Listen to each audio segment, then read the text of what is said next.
Hello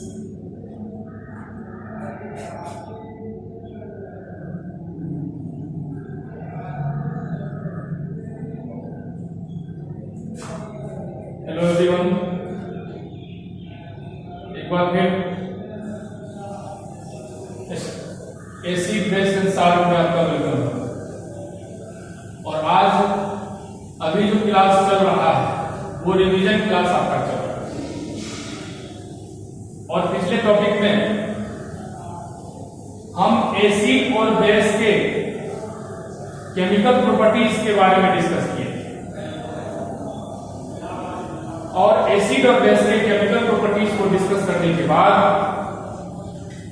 हमें discuss करना है about the strength of N acid and base in solution.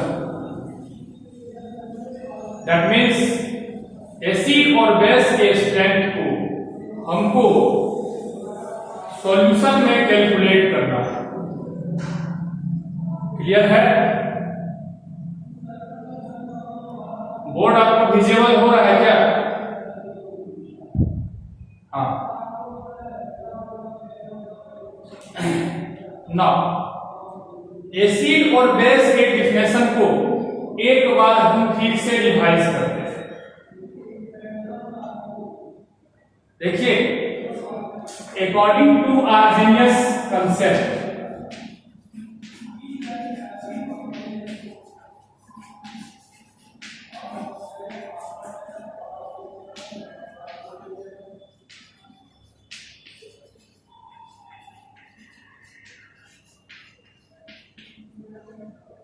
Arrhenius concept के अनुसार एसिड और बेस का डिफिनेशन हम देख रहे हैं।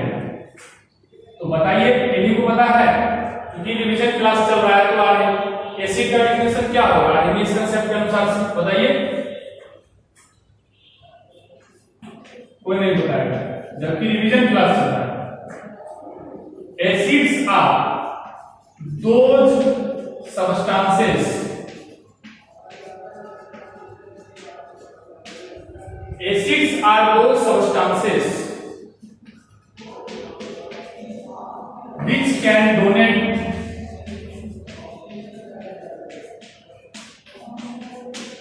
H positive ions in water. Okay? हाँ, देखिए, आर्हेनियस कंसेप्ट के अनुसार से एसिड जो होते हैं वैसे सब्सटेंस होते हैं जो डोनेट करते हैं H पॉजिटिव आयन। कहां पे डोनेट करते हैं? वाटर में डोनेट करते हैं। क्लियर है?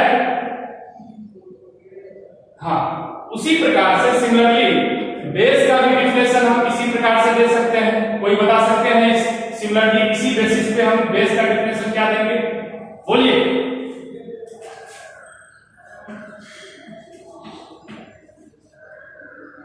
Bases are those substances which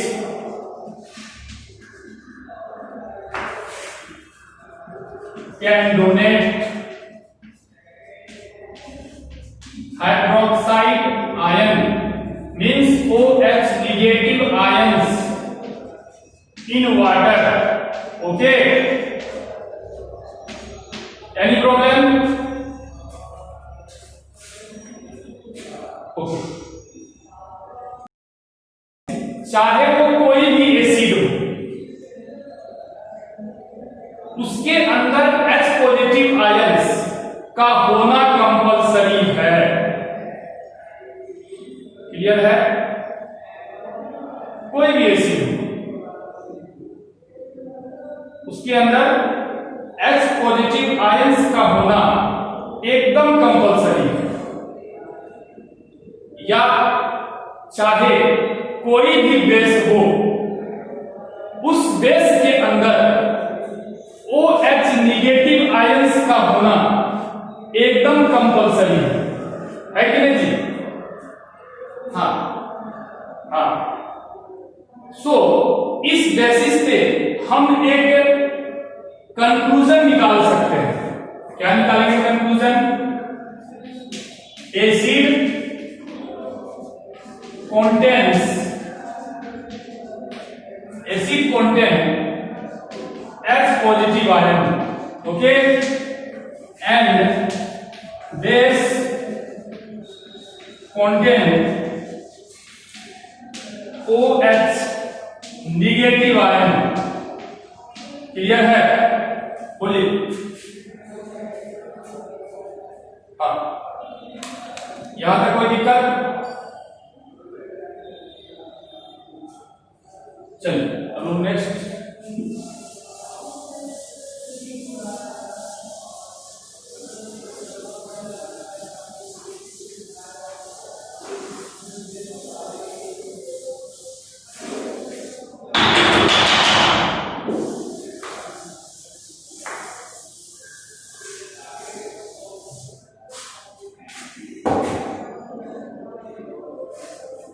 now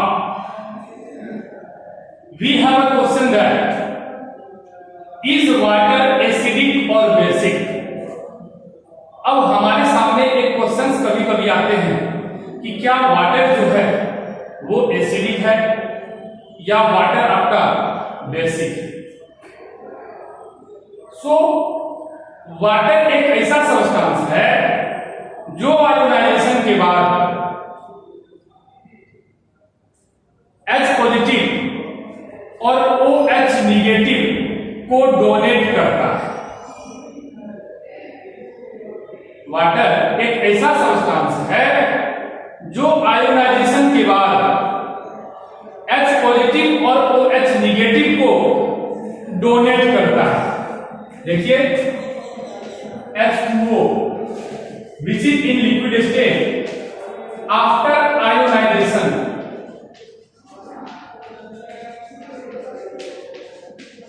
ये जो है आपका H पॉजिटिव और H positive liquid state and OH negative liquid state. Means इस वाटर में H पॉजिटिव भी होते हैं और OH निगेटिव भी होते हैं। तो that means water can be acidic और वाटर कैन बी बेसिक। तो ऐसे सब्सटेंस जो एसिड और बेस दोनों की तरह से बिहेव करे, ऐसे सब्सटेंस जो एसिड की तरह से भी बिहेव करे और बेस की तरह से भी बिहेव करे, वैसे सब्सटेंस को हम क्या कहेंगे बताइए? एनीवन? वैसे सब्सटेंस को हम एम्फोटेरिक बोलते हैं। भूल गया? याद कीजिए, हम बताए थे एम्फोटेरिक के बारे में बताए थे जी। बोलिए सभी भैया, मत कोई बोलिए एम्फोटेरिक के बारे में क्या बताए थे?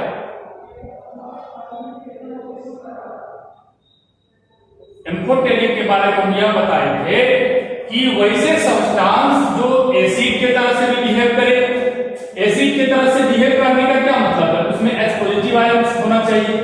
और बेस की तरह से बिहेव करने से क्या मतलब है कि उसमें OH निगेटिव आयन होना चाहिए। क्लियर है? तो वैसे सब्सटेंस को हम क्या कहेंगे?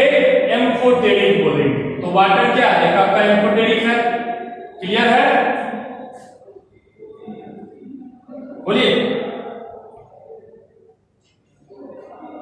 हाँ, नेक्स्ट। हाँ, आयोनाइजेशन। कभी कभी हमारे पास एक और क्वेश्चन आता है कि क्या एसिड के पास में OH माइनस होता है? क्या बेस के पास में H पॉजिटिव होता है? तो आंसर है यस। एसिड के पास में OH निगेटिव भी होता है और बेस के पास में H पॉजिटिव भी होता है। क्लियर है? देखिए एम्फोटेरिक लिखे हैं। एम्फोटेरिक होता है वो आपका जो सब्सटेंस एसिड की तरह से बिहेव करे और जो सब्सटेंस बेस की तरह से बिहेव करे। ठीक है, वैसे सब्सटेंस को हम एम्फोटेरिक बोलते हैं। तो वाटर क्या है, एसिड की तरह से बिहेव कर रहा है क्योंकि इसमें H पॉजिटिव आयन है, और वाटर बेस की तरह से भी बिहेव कर सकता है क्योंकि इसमें OH नेगेटिव आयन है। क्लियर है, समझ गए? हाँ हाँ, अब हम बात कर रहे हैं कि क्या एसिड के पास में OH नेगेटिव आयन होता है या बेस के पास में H पॉजिटिव आयन होता है? तो आंसर है यस, बिल्कुल होता है। ठीक है, तो देखिए एक पॉइंट बना रहे हैं, इसमें सब पढ़ा हुआ आप लोगों का, फिर भी देखना जरूरी है और एग्जामिनेशन पॉइंट ऑफ व्यू से।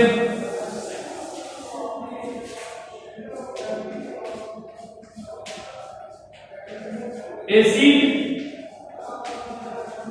contain H positive ion, acid contain H positive ion, दिख रहा है सभी को? बोलिए।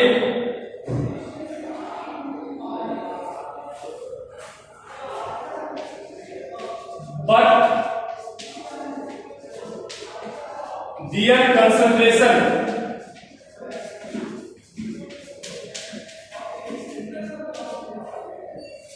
acid contains H positive ion but their concentration is very small as compared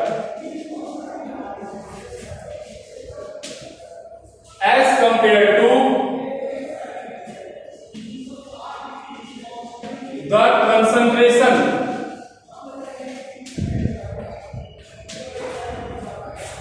of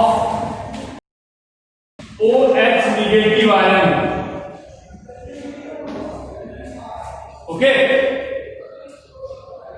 देखिए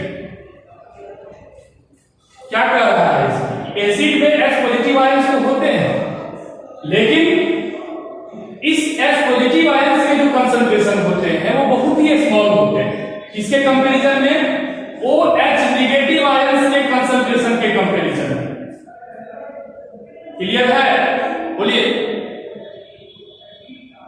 हाँ, तो एक चीज हमेशा याद रखिएगा, कोई अगर पूछे कि एसिड में क्या है, सॉरी यहां पे लिखिए एसिड OH नेगेटिव, यहां पे लिखिएगा acid contains OH negative ions but their concentration is as compared to the concentration of H positive लिखिएगा।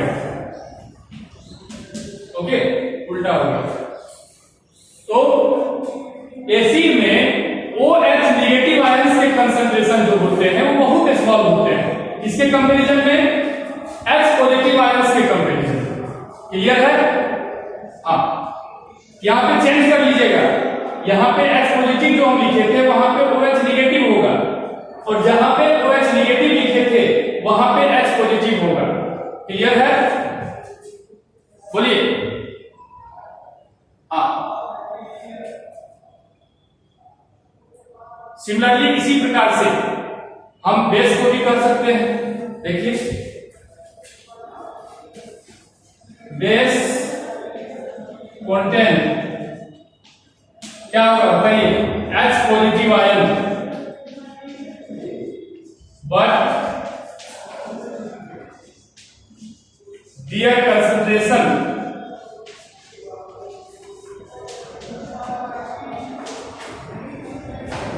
is very small as compared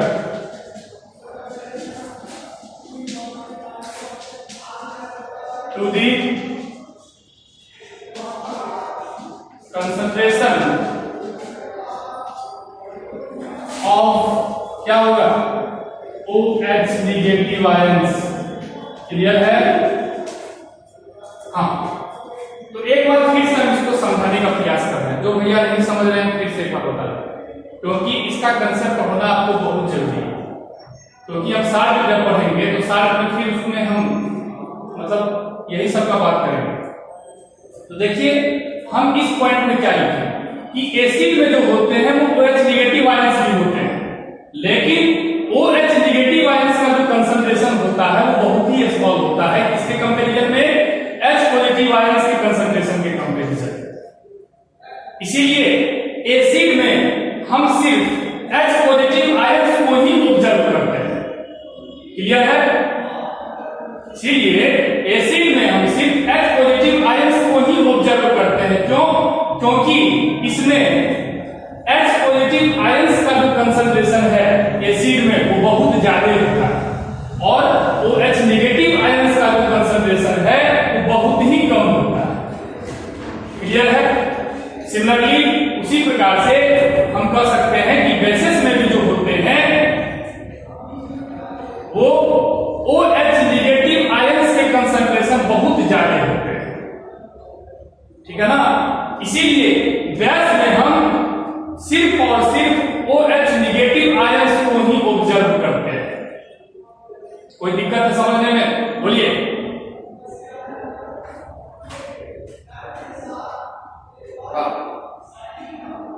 ना, हाँ बोलिए।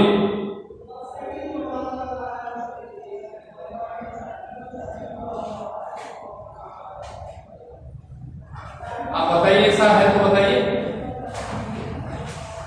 नहीं, ऐसा नहीं। हाँ, ऐसा होता है जब हम एसिड को कैटेगराइज करते हैं, स्ट्रॉन्ग एसिड और वीक एसिड में कैटेगराइज करते हैं। और आपको पता होना चाहिए स्ट्रॉन्ग एसिड वही एसिड होता है जो कंप्लीटली रूप से H+ आयन को वाटर में डिसॉल्व कर दे। ठीक है? होता है ना जी? और बेसिस क्या होते हैं? जो वाटर में कंप्लीटली रूप से आयोनाइज होने के बाद वो हाइड्रोक्साइड आयन प्रोड्यूस करता है। और इसके just opposite weak acid, weak base में क्या होता है?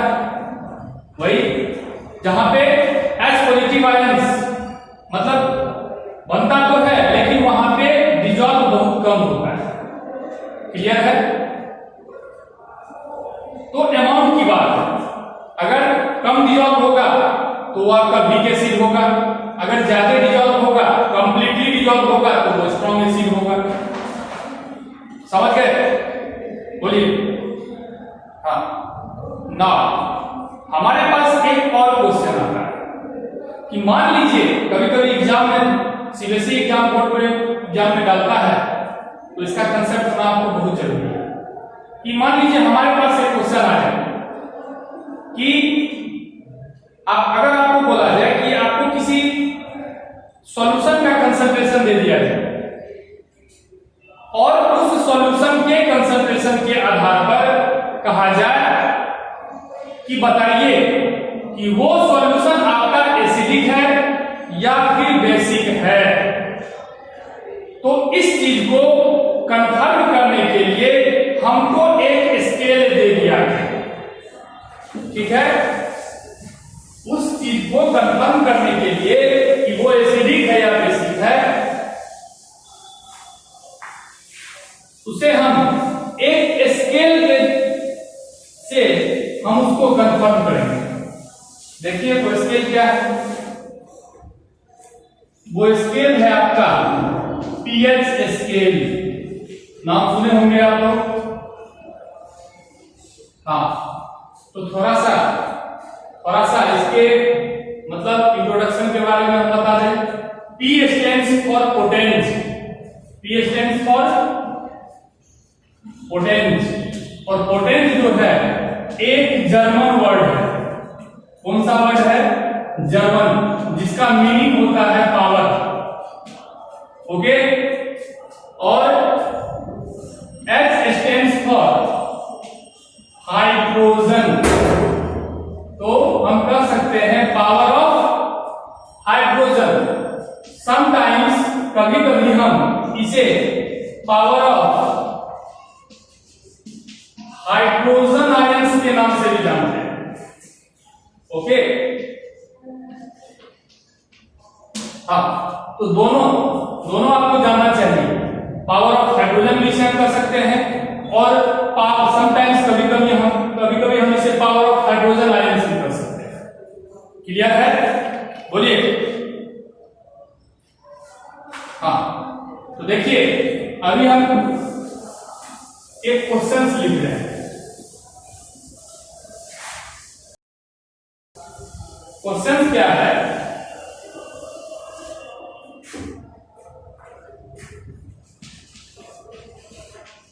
If the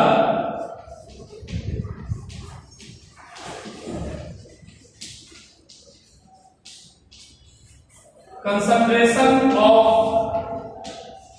any solution is given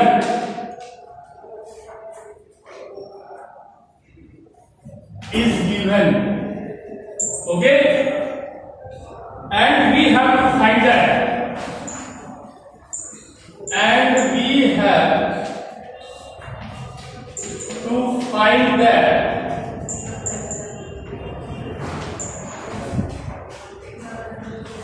the given solution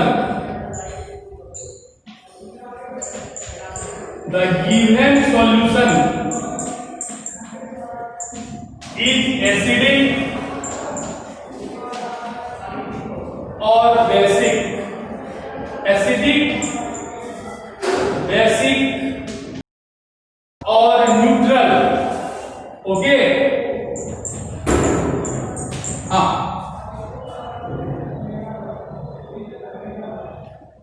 एक और इसमें क्वेश्चन है, then we have to find that,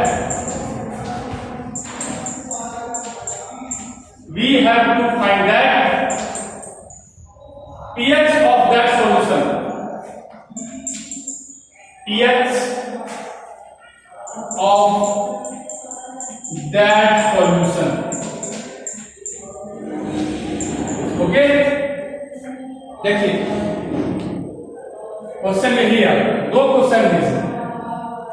पहला क्वेश्चन क्या कर रहा है कि if the concentration of any solution is given, किसी भी सॉल्यूशन का अगर आपको कंसंट्रेशन दे दिया गया तो we have to find that, हमको क्या निकालना है, the given solution आपका जो होगा वो एसिडिक होगा या बेसिक होगा या फिर न्यूट्रल होगा, तीनों में से कोई भी हो सकता है, ठीक है?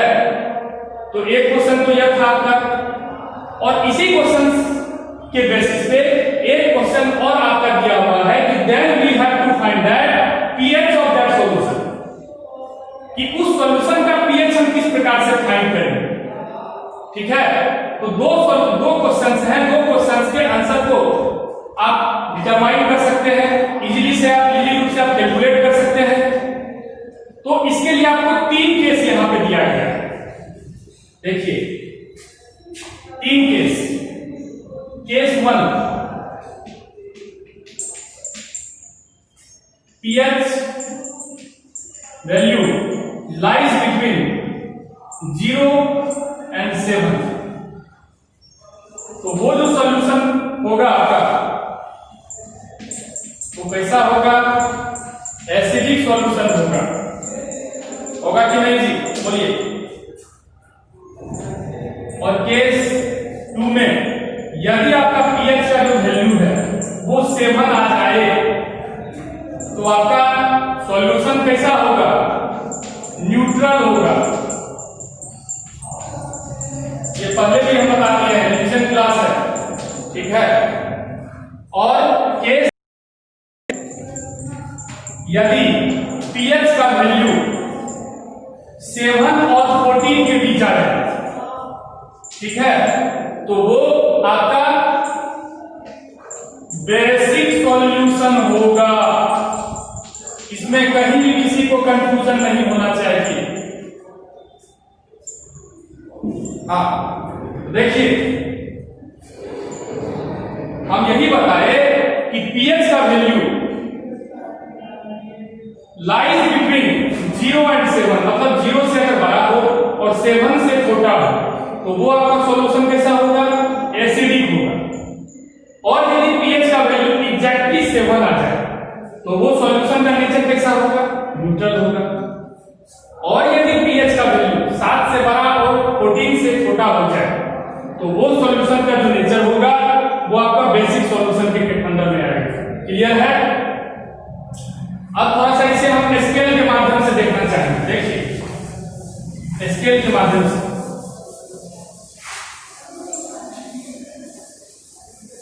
बातचीत नहीं होनी चाहिए।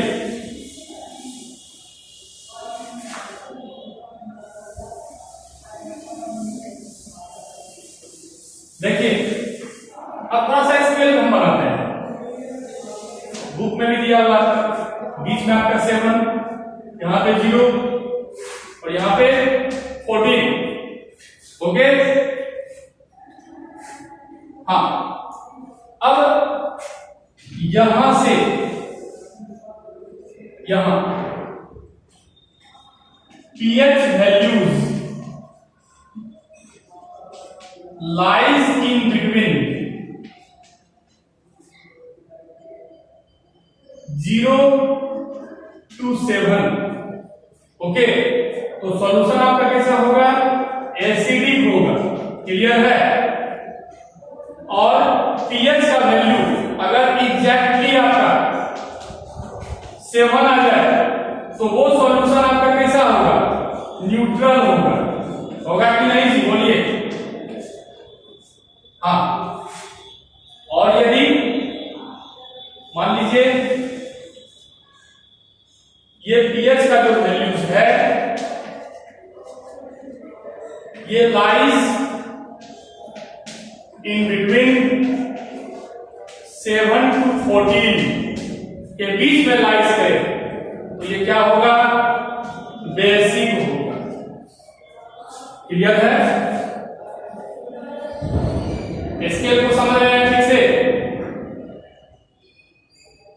बोलिए। हाँ, तो अब आप एक चीज बताइए, एक क्वेश्चन है आपसे एक क्वेश्चन है। अगर मान लीजिए किसी भी सॉल्यूशन का pH वैल्यू 0 आ जाए, क्वेश्चन समझ रहे हैं? अगर किसी भी सॉल्यूशन का pH वैल्यू 0 आ जाए तो वो सॉल्यूशन का नेचर क्या होगा? बताइए, बोलिए। यदि pH का वैल्यू अगर 0 आ जाए तो वो सॉल्यूशन का जो नेचर होगा वो मोर एसिडिक होगा। ठीक है ना? सबसे ज्यादा एसिडिक होगा। और यदि pH का वैल्यू 14 आ जाए तो ये क्या होगा? मोर बेसिक होगा। होगा कि नहीं जी? बोलिए। हाँ हाँ, और 7 पे तो आप जानते हैं न्यूट्रल होगा। तो एक चीज आप हमेशा याद रखिएगा,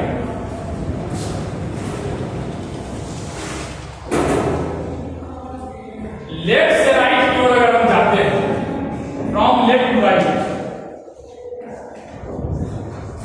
from left to right, if we go from left to right तो सॉल्यूशन का जो नेचर होगा वो क्या होगा? क्या होगा बताइए?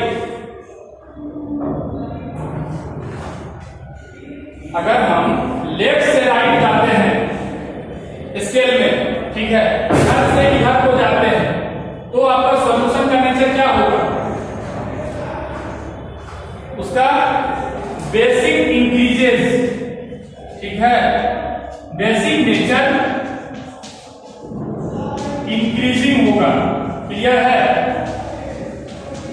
हाँ, तो बेसिक नेचर इंक्रीजिंग करने से क्या मतलब है? बताइए। मतलब यह है कि एसिडिक नेचर आपका डिक्रीजिंग होगा। होगा कि नहीं होगा? बताइए। समझ रहे हैं? लिख लीजिए, ये पॉइंट बहुत इंपॉर्टेंट है। लेफ्ट टू राइट अगर हम स्केल में चलते हैं तो लेफ्ट टू राइट जाने पे वो आपका जो सॉल्यूशन का जो नेचर होगा वो बेसिक नेचर आपका इंक्रीज करेगा, या आप ऐसे भी कर सकते हैं एसिडिक नेचर डिक्रीज करेगा। क्लियर है? हाँ, और उसी प्रकार से अगर मान लीजिए आप इधर से राइट से लेफ्ट की ओर जा रहे हैं, ठीक है, इधर से राइट से लेफ्ट की ओर जाए, राइट टू लेफ्ट, तो क्या होगा बताइए? मतलब बेसिक नेचर आपका डिक्रीज करेगा। क्या करेगा? बेसिक नेचर, ये ध्यान में रखना है सभी को। बेसिक नेचर डिक्रीजिंग, या इस प्रकार से हम बोल सकते हैं कि एसिडिक नेचर आपका क्या होगा? एसिडिक नेचर इंक्रीज करेगा, करेगा ना भैया? हाँ, तो यह स्केल आज हम कंप्लीट इसमें आपको बता दें। कोई कंफ्यूजन है तो बोलिए।